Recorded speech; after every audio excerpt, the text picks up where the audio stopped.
Hi, Caroline Kearney here with Nina Yocom in front of two of her glorious pieces that are going to be in our Paperswork show that starts June 2nd and runs through August 7th. Nina, can you introduce us to your pieces? Sure, I'd be happy to.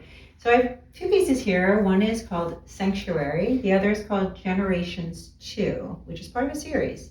I'll start with Sanctuary. Yeah. I started this piece. This is an alcohol ink on paper, non-porous paper, Yupo paper.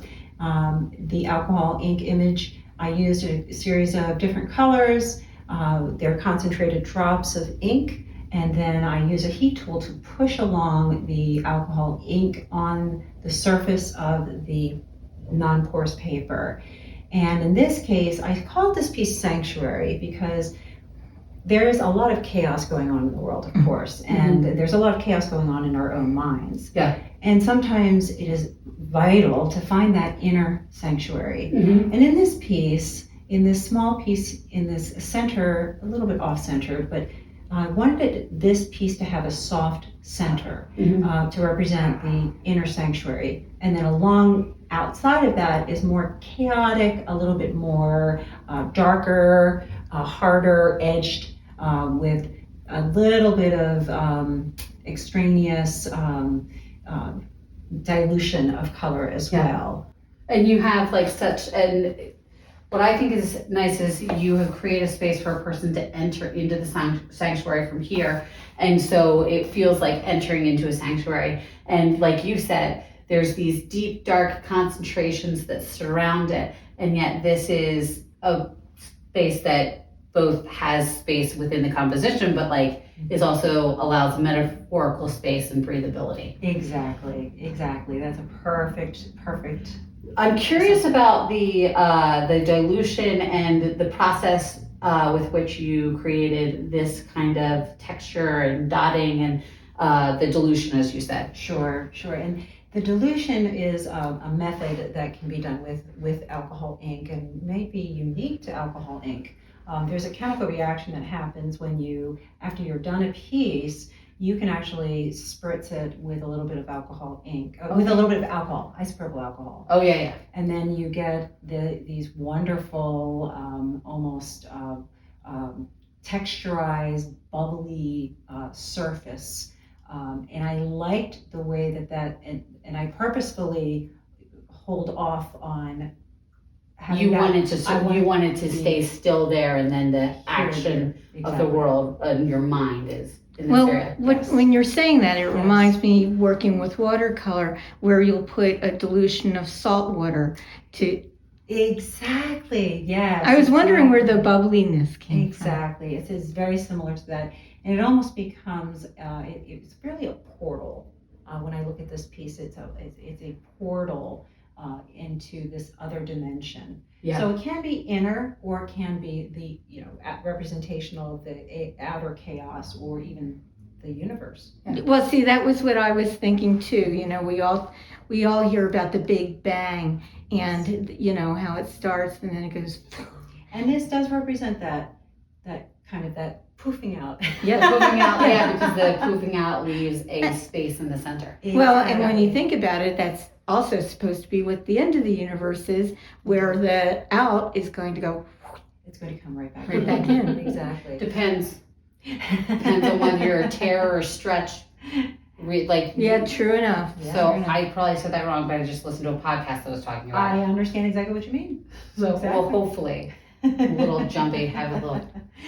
Well, getting back, I'm going to go back to Sanctuary, because when I look at this, on some ways, when I first saw it, it's contemplative, and it kind of reminded me of stained glass windows in churches, especially the ones that are more abstracted than figurative. Well, because there's such luminous ness to the areas, and they are surrounded by the more concentrated in the way you have in a lot of stained glass windows. And I like the way you said that, because this is actually translucent Yupo.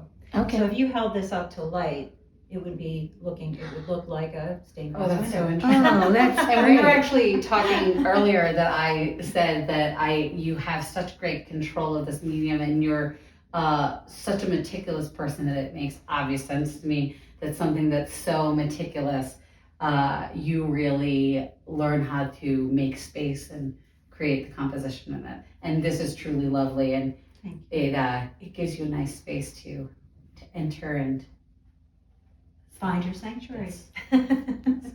So Generations, you said, is part of a series, and obviously this is Generations 2. Yes. Tell us about that series. Tell us about the piece. Sure. Generations became something, when I'm thinking about my own generations and aging and caring for my elderly parents, I'm also thinking about the generations. As we get older, you know, you start looking at ancestry and things like that.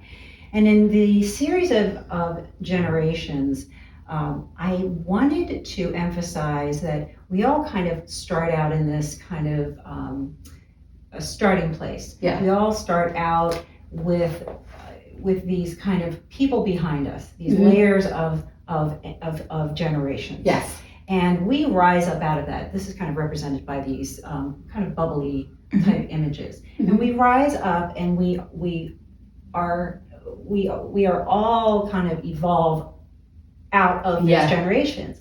And then we learn to fly. Yeah, and take on your own shapes. And take on your own shape and find your own atmosphere. So there's a point here where there's a break in some space. And that was done purposefully to show a distinction between the past and then the present into future generations. Yeah. That what is to become, what can become of our future generations. Well, I like that you've used bright and earthy, like almost organic tones in this, which speak to a very foundational piece, which of course generations and talking about ancestry and thing is foundational to all of us. Yes. So. I like that it leads to a golden future. Yes, and that is the color choice was very specific. Again, I wanted to keep with almost the darker, more bloodline, or the earthiness, the green, and then there's the yellow, which to me represents hope in the future and life and a life force. This leads me to a question that I actually had with both your offering, which is in the juried show, and your palette is very interesting. How many colors are you usually working with? I have a guess, but the thing is that the way that you overlap, it allows the colors to collaborate with each other. And so I would like to know what colors you used, and then how you think of that when you're approaching the piece, because you're also using dilution and things like that will, affect the palette. Right. So the control is the colors that you start out with. So there may be in this piece 3 colors. In this piece 3 colors. However, with the alcohol ink and the chemical reaction and using a heat tool, and that's what I prefer to use, you do blend them, and they do become softer and lighter depending on how you manipulate them. So some of them may wind up bleeding into other colors, which I love because they interact and kind of they play with each other. Right. Yeah. It gives a nice movement to things. So Joseph Albers would be very happy with you. But it gives it a nice play, and by the ways that the concentrations work together and the overlap, it gives it nice dimension, because as you were saying, this recedes and this comes forward and this rises up, which I think what's interesting when you're talking about using control, like you're working with such a limited palette, but it's giving you such nice textures and pattern and different ways of seeing how these 3 things can lead to this variety. Exactly. So. Well, I also like that on the one, we have basically a round composition. On the other, we have what Violet DeMazia would have liked to call a sandwich. But like you said, it's it's a nice, it's stratified. Yes. And which is funny because generations and your life becomes somewhat stratified as you start. Well, not only that, it fits so well with the titles, because sanctuaries, most people think of churches. And when you think of churches, they often are even though they're rectangular, they have these entry points at different sides, and it's all about getting into the sanctuary space, whether it's a pyramid, or it's a temple, it's a church, or it's out in the mountains, in nature. Indeed. And in generations, you're always looking for the grounding of the generation and then for them to rise up. So it makes great sense with that too. You're so smart. A plus, just kidding. So we hope that you'll come see Nina's work in our Paperswork show, which is running June 2nd through August 7th. Thank you.